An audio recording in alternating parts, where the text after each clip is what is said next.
SwayamPrabha. Digital India. Educated India.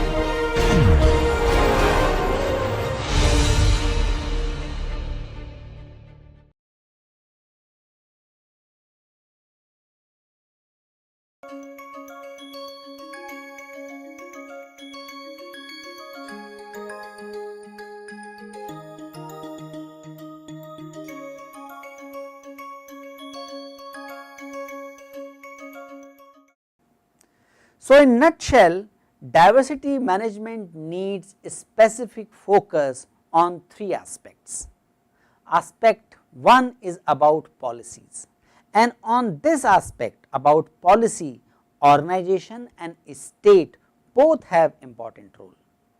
State has a role in terms of making the regulation and enforcing the implementation of those regulations.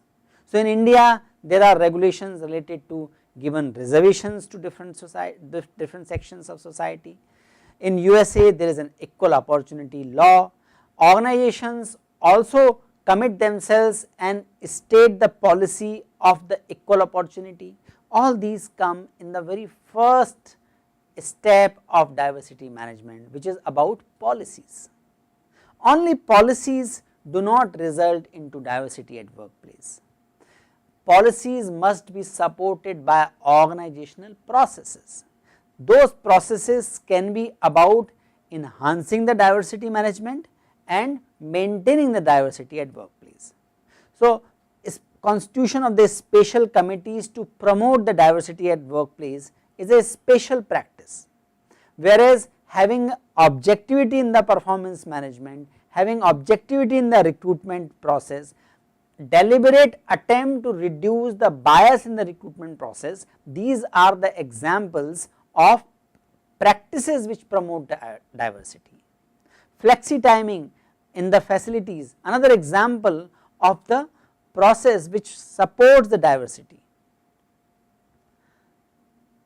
Along with practice, there is also a need for diversity training, constant dialogue and initiatives like open hall conversations, promoting the organizational metrics publicly. These are some of the topmost indicators and ways of enhancing diversity management.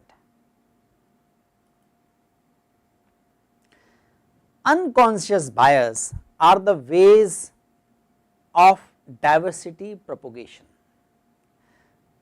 While designing the practice, HR and organization and management need to ensure that they address the unconscious bias which all of us carry about people from different groups. If we start identifying our own unconscious bias, we may be shocked. Some of us believed that those who are sports people they make good team players. Some of us believe that people coming from certain geography are more sincere. Some of us believe that people coming from some other geographies, some other communities are reliable, more reliable or less reliable. So, we all carry lots and lots of unconscious bias, and that results into all the HR processes, in fact all different stages of HR processes. For example, in the recruitment, CV selection, CV shortlisting, profile shortlisting is the first step.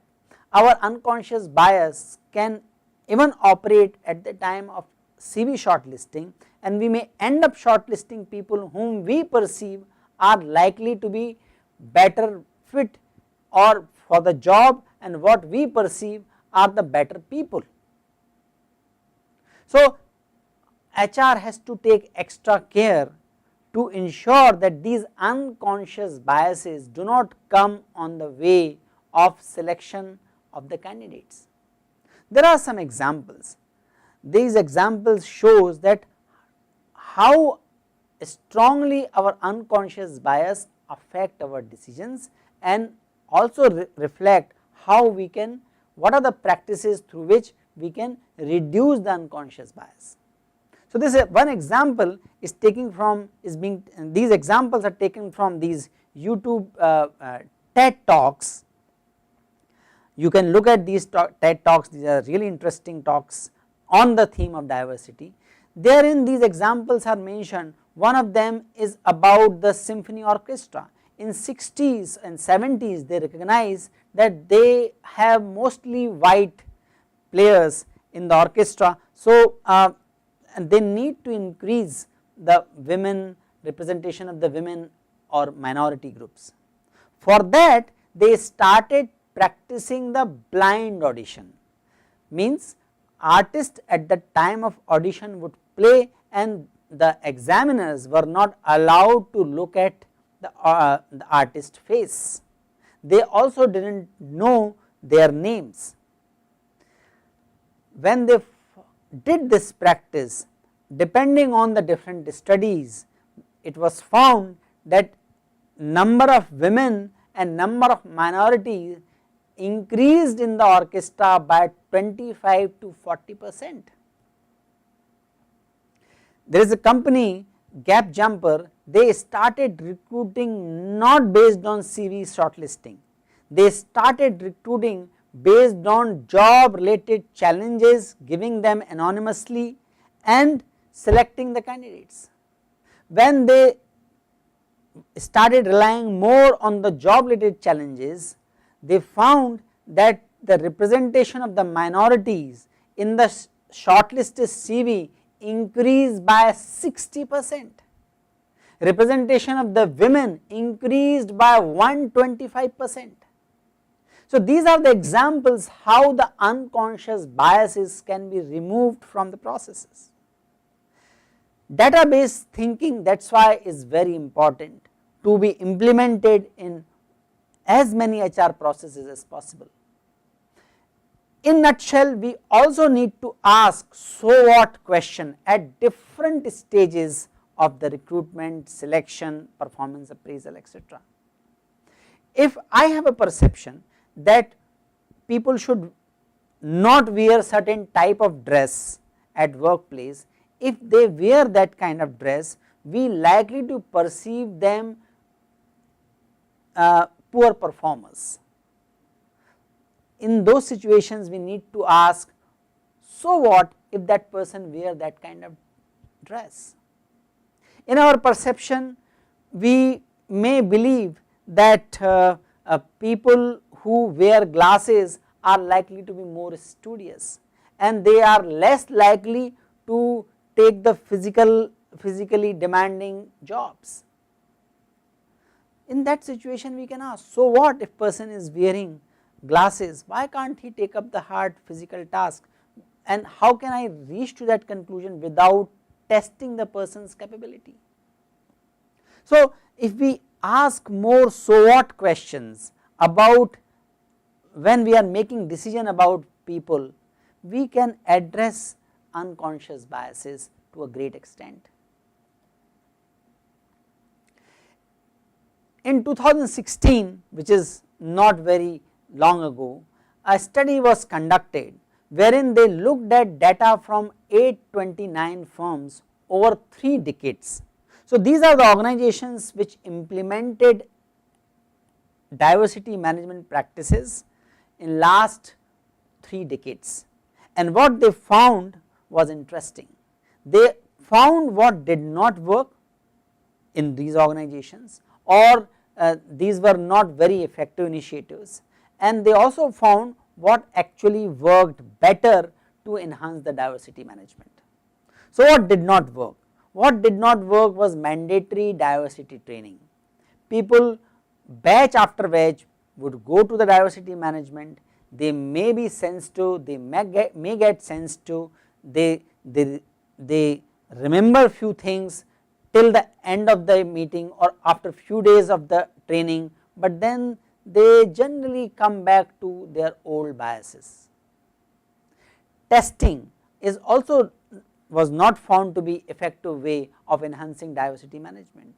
In fact, in the same paper they have reported few organizations where they found that people, the managers who were favoring the white male candidates, they would not conduct the test for them, they would conduct the test, entrance test only for them who are not, to whom they are not favorable, and they would declare them unfit after the test.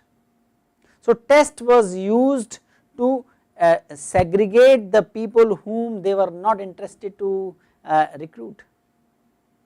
Grievance system also was not found to be very effective. In fact, very few grievance mechanism system gave punishment to the people against whom the complaint was filed by the people for working against the diversity management principles. When the minorities and the disadvantaged groups see that grievance system is not doing favor to them, it is not addressing the problem, their propensity, their willingness to raise the voice also decrease, and that vicious cycle starts, and grievance system remains kind of ineffective in addressing these issues. This study also unravels what has worked in last 3 decades to enhance diversity management. What has worked? First thing is engaging managers in solving the problem. When you engage the managers to solve the problem of low diversity at workplace, when they commit for some action, in the process they recognize the importance of diversity, and later on they promote diversity. So, they gave example, Dobbin and Caleb, they gave example of managers who were otherwise not very active in promoting diversity at workplace. They were given the assignment of college recruitment, wherein they were asked to identify the promising candidates also from the disadvantageous minority groups. Most of the managers, after going through this assignment, they reported their sensitivity towards the minority groups has enhanced, because during the recruitment of these groups they were actively looking for the positive traits in these groups, and that made them converse with these groups more intensely, more deeply, and as a result their biases came down. Exposing managers from different groups. One example given about the second point is putting people in the diversity committees. When people were allocated, when the managers were assigned, manager was given the task of working in the diversity enhancement committee, naturally they have to talk to the people from the different communities, from the minority group, from the females. As a result of that, they became more sensitive, and that sensitivity remained with them, and they became more active in promoting diversity management at workplace. One of the examples of practices in the second category was about assigning mentorship. In general, it is found that the white male or general category male do not approach female or minority group for the coaching or mentoring.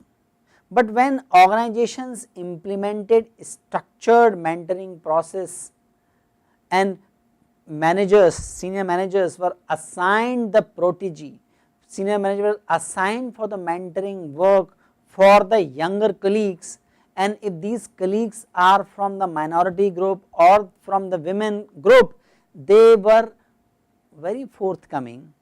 They took the responsibility of the development of their protege, and in the process they also became sensitive towards minorities and the different groups. That made them sensitive, and that promoted the diversity management work through them. Encouraging the social accountability for change. When the social accountability is fixed about enhancing the diversity at workplace, that also works in enhancing diversity management amongst the people. So, these authors give the description about an experiment conducted at MIT. Earlier this company in the MIT premise was not publishing the data about the salary raise given to the different groups. What though they found that the average raise given to the blacks was consistently lower than the white employees. So they announced that the salary raise given to the whites and black groups by different groups will be announced publicly. So people were not keen, people were not at all willing to show themselves as the discriminator, and as a result of that the salary increase, the difference in the salary raise in the white and the black employees reduced drastically.